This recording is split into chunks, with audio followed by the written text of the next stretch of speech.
Hello everyone, welcome to info capsule. आज इस video में हम बात करने वाले हैं एक ऐसी रिमार्केबल पर्सनालिटी की जिन्होंने अपनी बहादुरी से इंडियन हिस्ट्री में 4 चांद लगा दिए। हम बात करने वाले हैं रानी जिंदल कौर की। हाल ही में रानी जिंदल कौर चर्चा में है क्योंकि Bonhams Islamic and Indian art sales in London में उनकी ज्वेलरी की ऑक्शंस लगी हुई है। तो आइए जानते हैं रानी जिंदल कौर की जिंदगी के बारे में।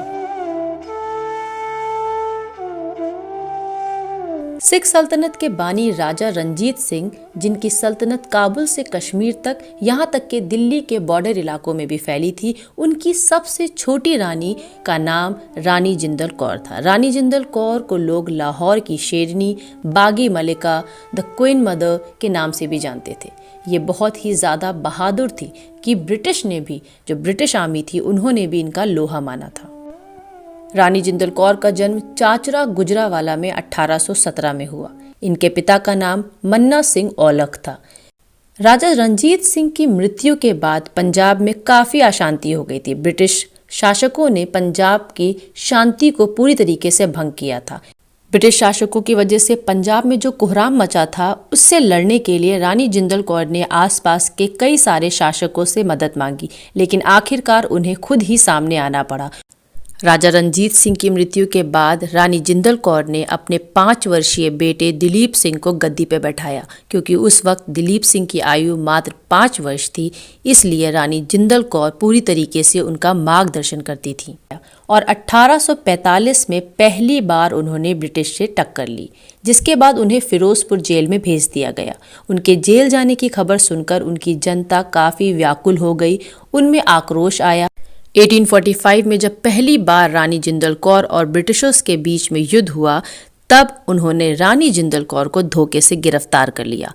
1849 में भारतीयों और ब्रिटिश में युद्ध के दौरान भारतीयों ने ब्रिटिशर्स को कड़ी टक्कर दी, जिसके बाद गुजरात में दोबारा भारतीयों और ब्रिटिशर्स के बीच लड़ाई हुई, जिसमें ब्रिटिशर्स जीते। इसके बाद इस हार की खबर सुनकर रानी जिंदल कौर, जो कि उस वक्त जेल में थी, काफ़ी व्याकुल हुई और वो भेष बदलकर किसी तरीके से जेल से फरार हो गई। जेल से फरार होने के बाद वो सीधा नेपाल गई। नेपाल में जाकर नाना साहब और बेगम हजरत महल के साथ मिलकर उन्होंने अंग्रेज़ों के खिलाफ काफ़ी रणनीतियाँ बनाई। इसी दौरान 1857 का युद्ध भी स्टार्ट हो चुका था। बाद में ब्रिटिशर्स ने दिलीप सिंह, जिनकी उम्र उस वक्त मात्र 9 साल थी, को इंग्लैंड भेज दिया गया। वहाँ पर वो ब्लैक प्रिंस के नाम से काफ़ी मशहूर हुए।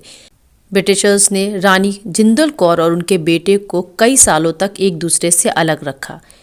ब्रिटिशर्स ने कई सालों तक रानी जिंदल कौर और दिलीप को एक दूसरे से मिलने नहीं दिया।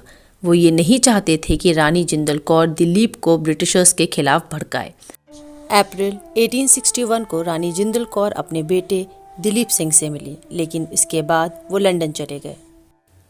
बेटे से ना मिल पाने के गम ने महारानी जिंदल कौर को पूरी तरीके से झंझोड़ के रख दिया था और इसी गम के कारण 1863 में उनकी मृत्यु हो गई। आई होप आपको वीडियो अच्छा लगा होगा। वीडियो को लाइक करें, शेयर करें और सब्सक्राइब भी करें। किसी भी तरीके की क्वेरी के लिए कमेंट सेक्शन में कमेंट ज़रूर करें। Thank you for watching.